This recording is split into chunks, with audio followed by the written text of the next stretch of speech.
Hi, Sean Huxter here for Huxter Labs. I'm going to do another assembly video. This one's a little special because this is a prototype. This has gone through about 20 different iterations, lots of different print models and stuff, but I'm at a position now where I think this is more or less the finished product, with certain exceptions, like the stickers don't have all the details on it yet. And what the project is if you recall, maybe you recall, a while ago I did this little toy for Cotswold Collectibles for the rack system.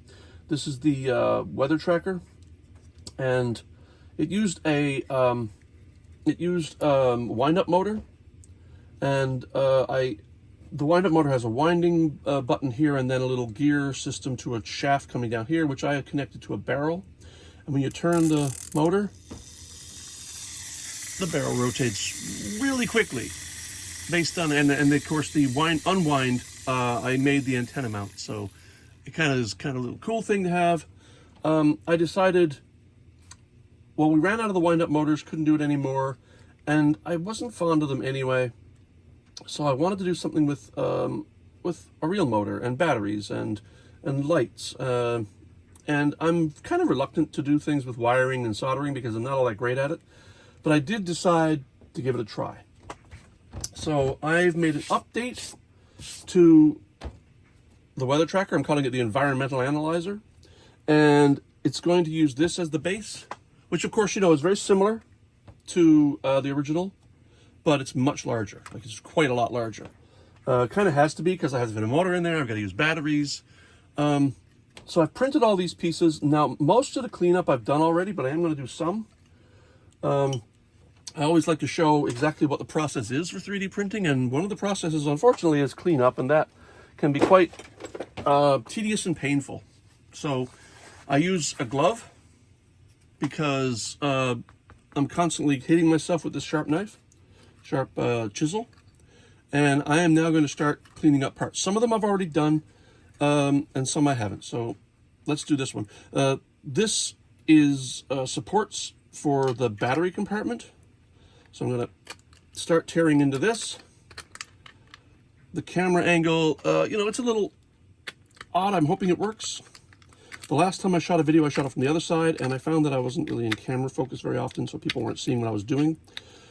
This is the tedious part, unfortunately. Getting rid of the upper layer of this. Now, the reason there are supports here is because you can't print out into open air.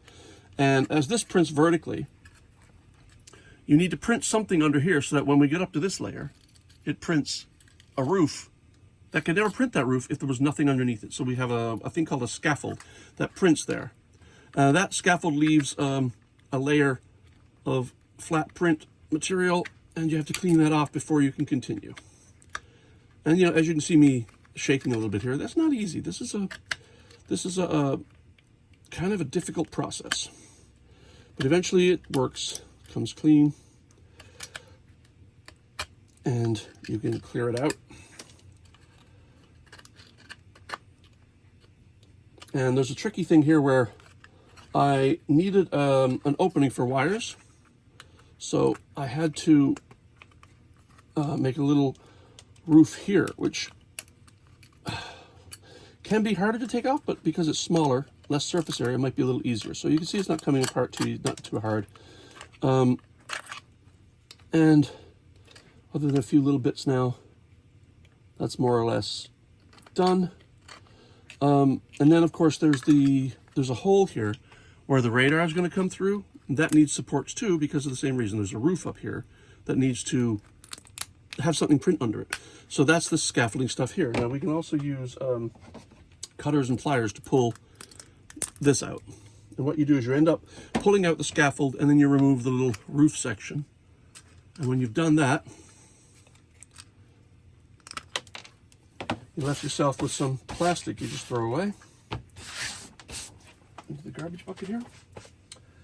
And now more or less that's all cleaned up. There's nothing extra has to be done, except you will notice the chisel leaves a white residue, and that is plastic stress. When you bend plastic, you see it turns a little white. So I'm going to just do a little bit more detailed cleanup here, make sure that's relatively smooth. And then I'm going to do something to take care of this white effect.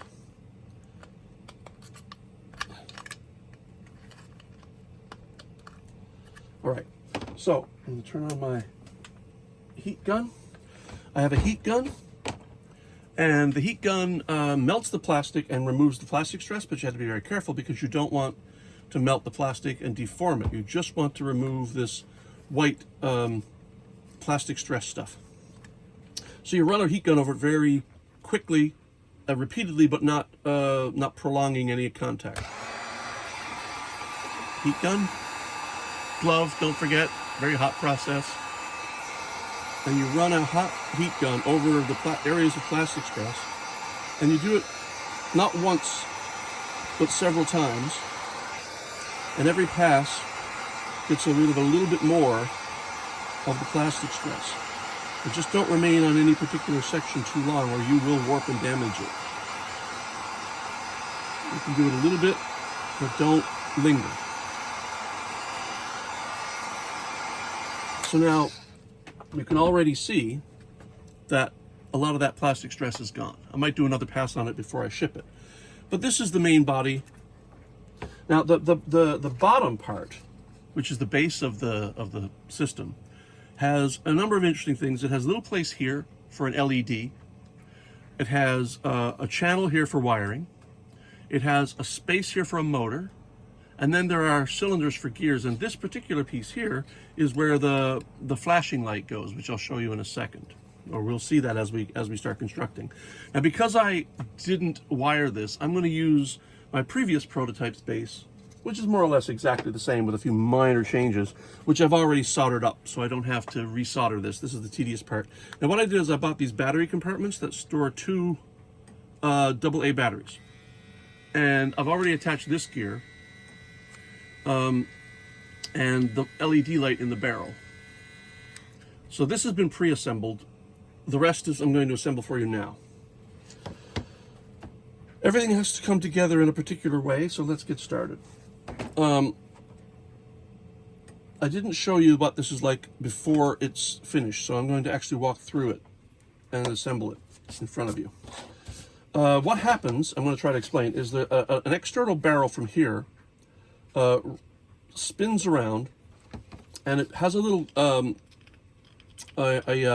slot going all the way around, and that slot will let light through, and that light will shine through this slot going up and down, and the slot in the base limits that so it doesn't show through the whole panel. And to get this to work, I had to post little posts in here to connect the two pieces, and I'm now going to assemble that. We use a little super glue, and what I do is I take a little super glue, and there's little notches in here. I just do a tiny drop, just a little drop in each of those, not much, and then we find the alignment, because that's a little weird. Here we go. And then we fit the posts into these slots and gently push each post in until we get a solid cylinder that, as you can see, has a slot going all the way around. So you can see that slot lets light out. So I'm going to let this dry for a second. I won't need this part because that's already glued onto the base. This is the part that this cylinder will go around and spin. But since I don't need this one right now because it's on the base already, I'm going to put it aside. The one on the base is glued. It's just like this. It's just that I have pre-glued it because of the soldering, and I wanted to get that out of the way. So once this is done, we add gear to this, which meshes into this gear to spin that barrel. But there's a little bit more to it. It's kind of interesting because I have created a second antenna that reciprocates while this antenna rotates. So this barrel will drive an antenna directly up top, much like this, except it's not a wind-up motor. It's it uses the motor to spin that antenna. But this one is going to have two antennas. The second one will reciprocate back and forth thanks to an arm that I put onto the barrel. So now we're going to start with cleaning up the gears. This is the gear sheet, and I'm going to pull the gear away,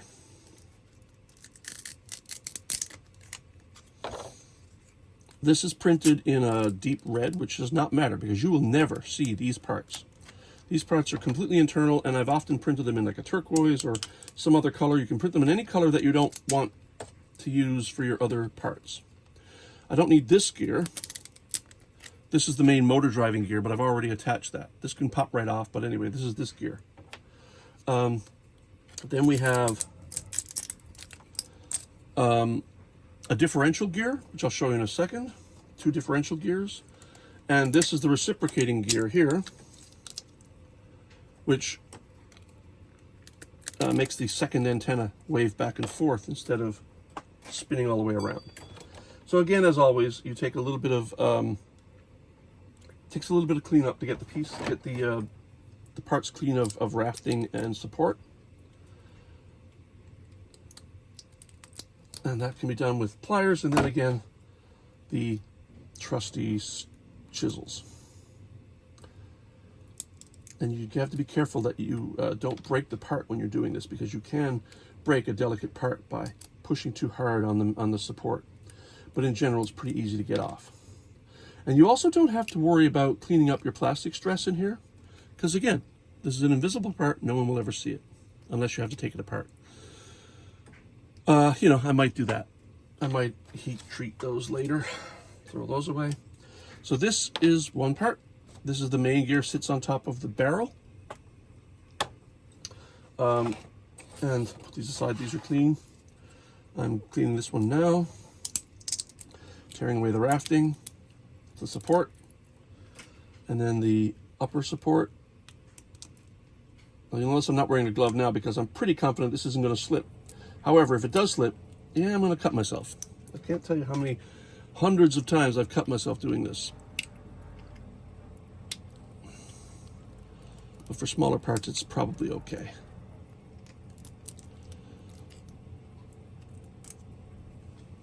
So now you see this has its supports removed. This barrel's ready. This one's ready. Now these are the differential gears. What this does, and I'll show you in a second, remove the raft and the differential gear here, the main differential gear, and then remove the ceiling support, roof support.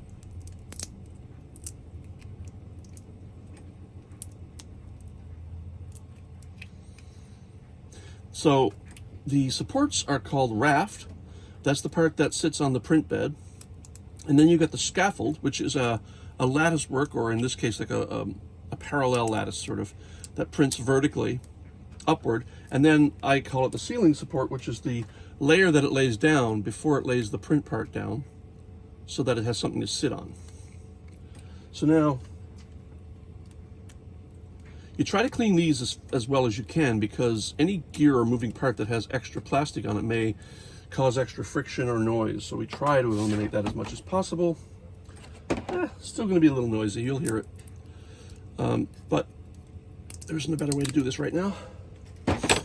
I am, again, removing the scaffold portion, and then the ceiling part.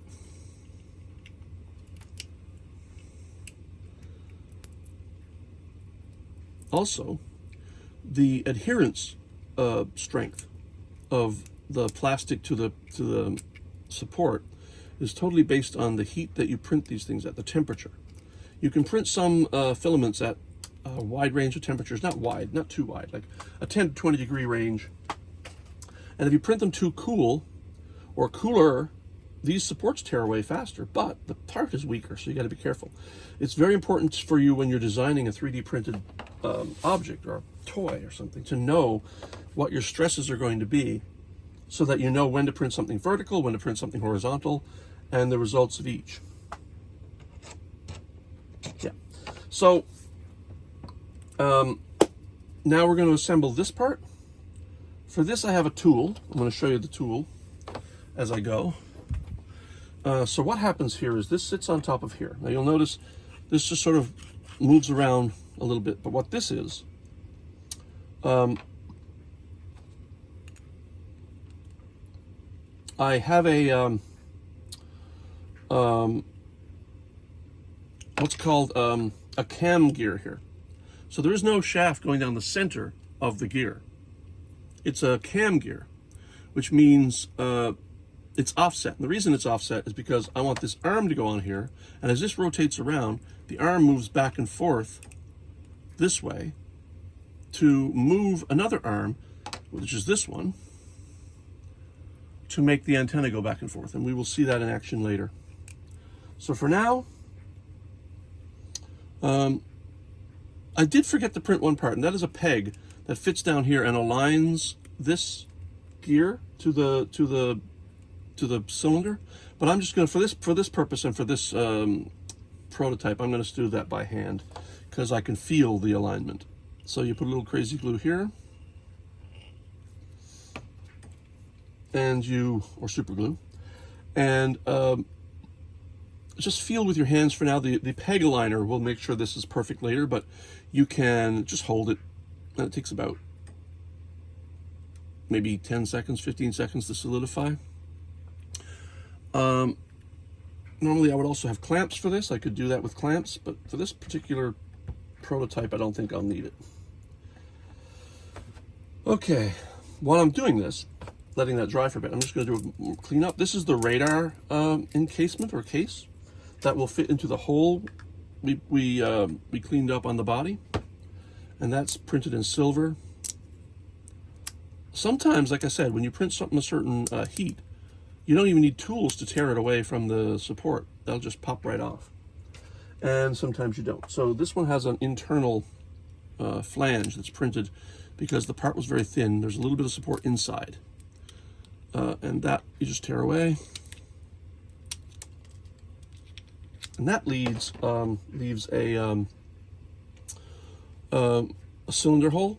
Now this gear, this is one of the differential gears, which I'll explain in a second, comes through the shaft and fits right here. Onto that, the radar screen will snap in so that when this rotates, the radar screen will rotate. You see that gear? That's a 45-degree gear. And that will mesh up with this gear, which has another 45-degree gear here. So it will be parallel, like so. It transfers vertical rotation motion into a horizontal rotation motion. And 3D printing prints gears really nicely. So now that this is kind of taking its time. So let's see if we can't speed this up. I can't pause because I don't have the video equipment to make a better video. I can't split the video up. I'm not taking that time. This is a one-shot video. If this takes its time, it takes its time. Meanwhile, hopefully that'll start. Let me see if I can use a different glue. I have a glue that is a more gummy glue that might allow this to attach better. Let's see.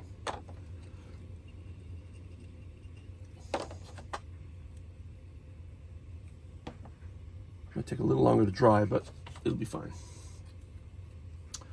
Moving on to the other parts. There's the radar. These are the gears. This is the... okay, let me show you the roof. This is the lid. It'll fit on top of the main body. An antenna will come up here, an antenna will come up here. This will have its own little lid. And the reason we have that is because this part is an independent electronics part that comes from a Santa Claus flashing nose that you can get at Dollar Tree. Or yeah, Dollar Tree. And I didn't want you to have to take the whole top off. So there's one screw here, and this little lid can come off so you can remove this and replace its individual batteries. Now where that comes from is this, which is a Santa Claus nose. You put on your nose at a party and you flash it. It's kind of fun. Whee! And it's kind of silly. But inside this, very conveniently, is this little circuit board with the two LEDs, two small button batteries, which you can replace, and push this, and they flash. This slides down into here and flashes. And while that doesn't look great right there, once I have this assembled, you'll see why that's so cool. Let's put that aside. The LED comes from anywhere, really. You can use any LED, but I've been using these laser pointers, which come with not only a laser pointer, which my cats just love, but a light, an LED light. And so that's the light I'm using right here. This is a simple 2-battery compartment where you can just pop the lid off and replace the batteries, pop the lid back on. And to make this easier on people, I decided to make this easily removable. There's a wire got in the way there. As a part of the toy, you can just pull this off, replace the batteries, and shove it back in, rather than making my own battery compartment within the toy, which I didn't really need to since it was done. And there's a handle on here that I created and I glued on so you could pull it out a little easier. It's a standard carry handle from one of my other toys. It's similar to one I use for an ammo box and a bazooka that I created. And that just glues into place and it becomes a strong bond and you can pull on it. Other parts. This is part of the antenna, one of the antennas, which is a flat horizontal looping antenna. These are silver parts. This is a decorative panel, much like the one that's here. I molded these two in. On the final one, I made that a separate piece. And then we have, much like, again, going back to the original, this keyboard panel here with a screen, I've created a separate keyboard panel here with a button keyboard set, a screen, but also this slot, and that slot is kind of interesting. I'll show you that now. And this is one of the antennas, and the other antenna. So this I'm not going to peel apart and do right now because I've already done that. That becomes this, so that's all cleaned up. And the other one, this one, and its base arm piece becomes this. So I'm just going to use these as my assembly examples. And those antennas I'll put aside for the moment. All right, it's time to actually do some assembly, I believe. So this is not sticking very well. So let's pull the old one. Do I still have it on the table? Oh, I put it away, didn't I? Yeah. Well, then we'll continue on like this. I'll continue with the construction. The next step is to get a little glue, pop into this gear shaft here, but be careful, you don't want to pop this in and glue it in right now. Because once you do, you go, oops, I forgot to put the arm in place. So the arm comes first. You put the arm, the cam through the arm, and then you put the cam into the slot, the cam gear into the hole slot for the gear.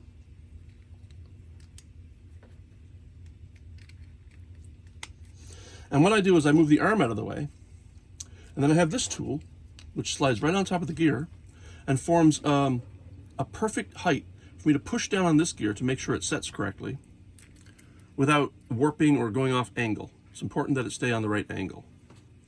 Now the best thing to do here is to clamp this and hold it for a while. I don't have a while, so I'm hoping it just sort of solidifies as we continue on here. But that's the part that spins the barrel. Hopefully that doesn't take forever to dry. And we'll move on. So in the soldering portion of the project, the LED is mounted onto a little platform in here, pointed directly outward towards this slot, and then wiring back to here, which wires into the same motor. The same wiring goes to the motor, then the same wiring goes to the battery pack. And as you can see, the switch is on the battery pack itself, so I didn't have to make a switch. And this is all ready to go. So the first thing we do, once we start the assembling of the main part, is we pop on the differential gear. But you can't do the differential gear right away. You have to put the shaft into the body first, like so, which you can't do until you put it in here. So this, let me put a little glue on here. This glues to the body. You push this through here, and then this gear goes into that shaft, like so. And then you can lower this body down onto the base. making sure that your wires are free to come up through this slot here, which is how you change your battery. And so with that done, I'm going to pop that in the right place.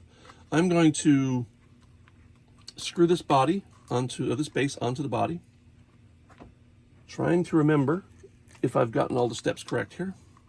I use a power drill with a bit.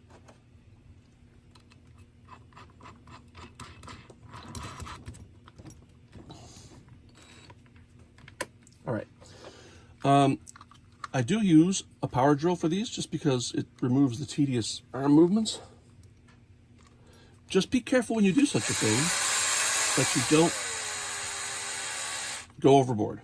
If you tighten that screw too far, this is only soft plastic. I mean, you will break that bond, and it won't be able to. You'll strip the screw basically. You strip the hole, the shaft that the screw must attach to. So what you do is you very carefully hold gently the drill until you feel the drill move, like that. And when you see the part move or the drill move, you stop, because that's tight enough.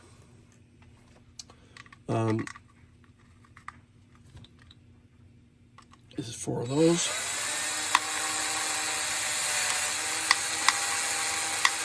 One second.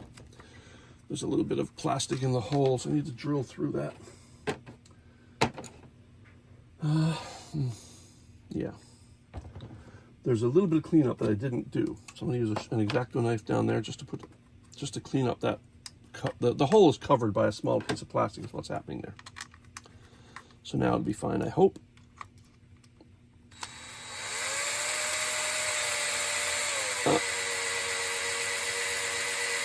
Yeah, there's a problem. I can't figure out that problem right now. So it could be that the hole inside is blocked a little bit. Like I said, this is a prototype, and we still have problems we have to deal with. When I'm done, however, the problems will be completely gone, and everything will work fine. But for now, I'm just going to continue with the assembly as best I can. Come on. All right. So that at least gets the point across. Now, so what happens next is this is not dry still. Should have used epoxy. Okay. So the next step is to put the differential gear in place. And that goes into this shaft here, meshes with the main gear, and will turn this radar. It's hard to see, but you can see that little shaft there is turning, and that we will glue to this little radar screen. And I will apply a tiny bit of glue here. It's all you need. And then attach this here and let that dry. But now you can see better.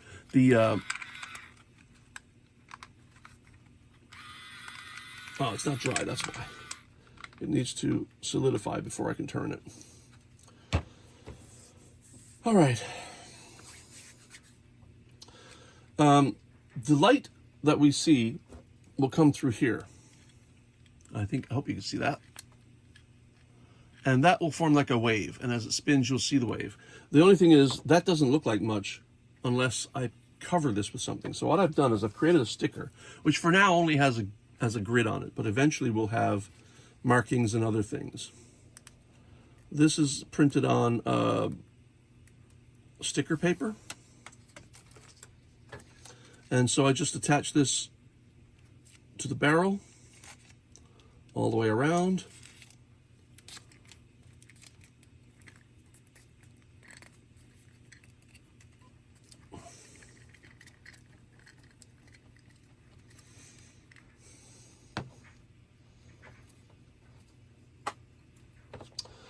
The next step is this barrel goes down over, this outer cylinder goes out over the inner cylinder like so. And I think for this we may have to pop this motor out for a second. And make sure this slides down neatly over. And then you pop the motor back in place. Make sure it meshes with both gears. And this arm, as this rotates around, this arm will reciprocate back and forth with this arm. So this arm, a little bit of cleanup necessary here. This arm slides into this slot and just gently goes over a tab on the arm. So this swivels back and forth. Excuse me. Then the Santanose electronics slots down into here. I have another one.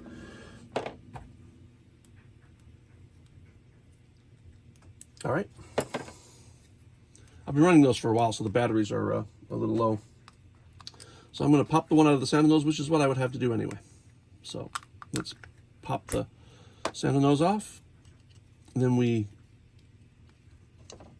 snap these little plastic tabs off that are holding it in place.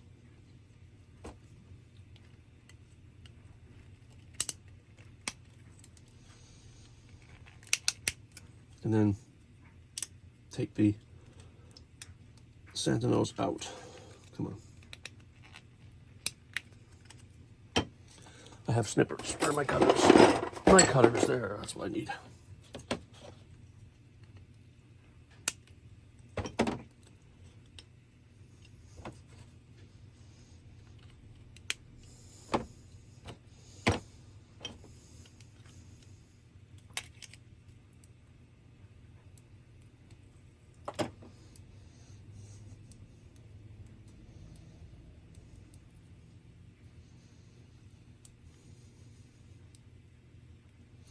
Another one with a battery issue.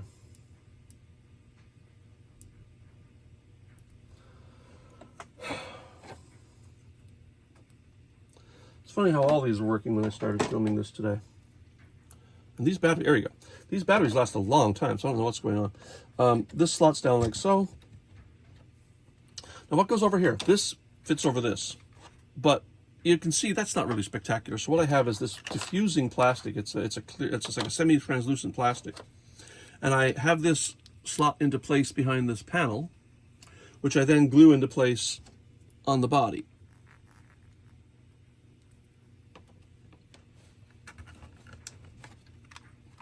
And what you see then is now you have a really nice diffused red light happening. This flashes 32 times, by the way, before it stops.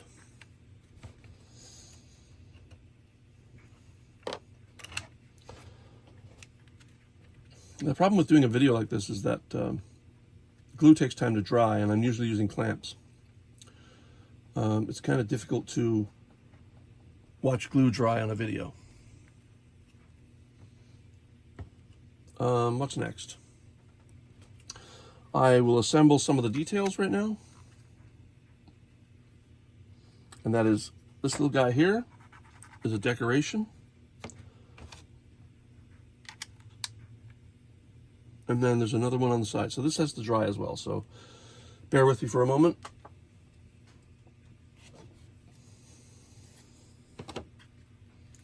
I can actually put the lid on now.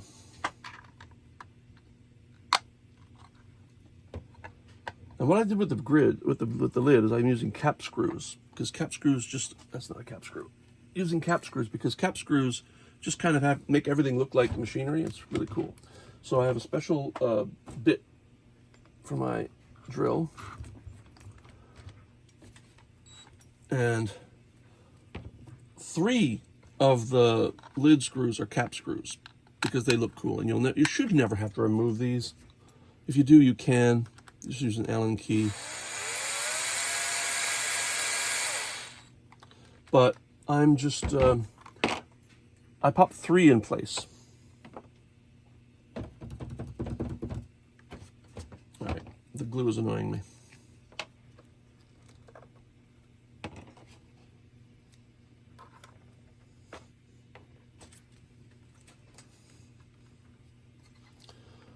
Cap screw.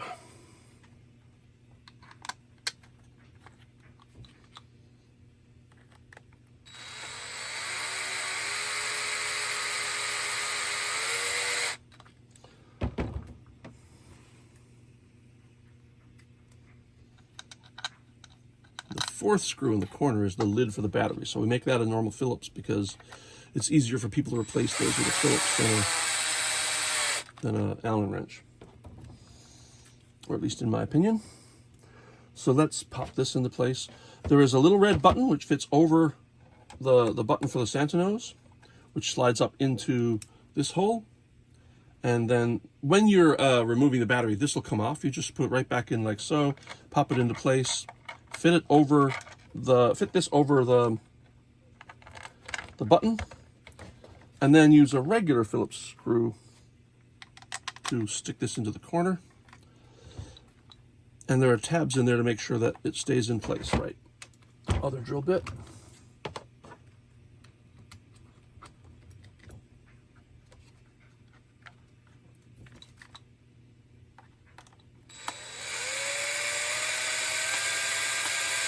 That's it.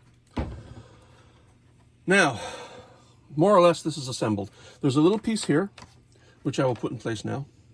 And that is mostly just to cover the fact that there's a slot here for battery wires. It's just aesthetic. It's just to kind of cover the battery wires a bit. You can still pop this out and put it back in, no problem. It's just a visual cover. And now you can see everything kind of working. The radar spins. Oh, come on. There you go.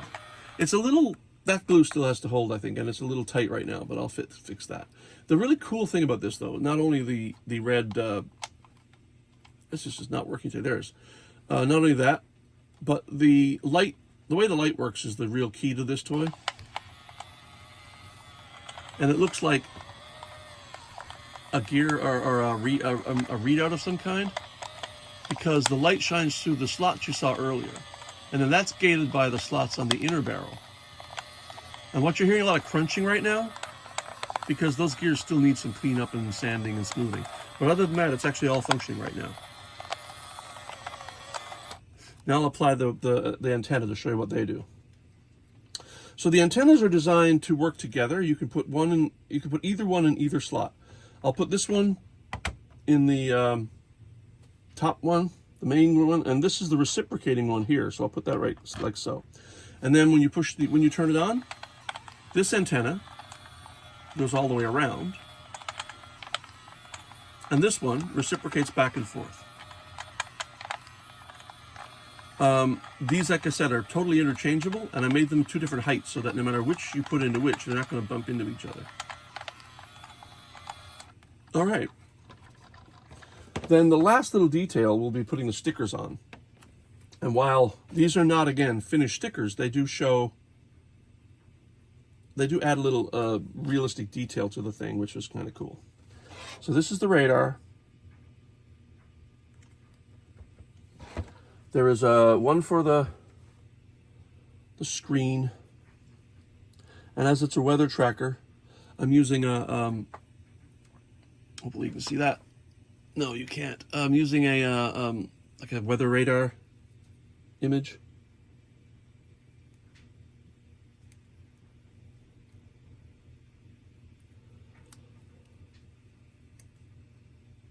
Then you pop that into the screen here. I have left a slot here for a digital gauge of some kind, like a ruler of some sort to measure height. That's not designed yet, but it's a very minor part. And then one last tiny sticker, which actually is exactly the same as the sticker from the original weather tracker, which fits into the slot that I have created that is just like the weather tracker.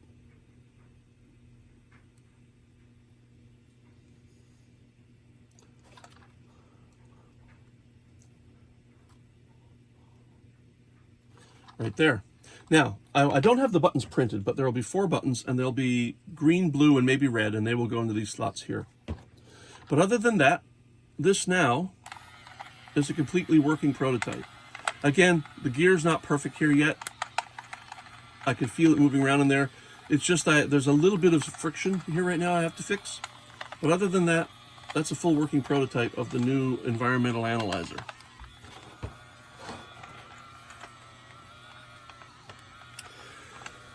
And that done, I'm going to sign off.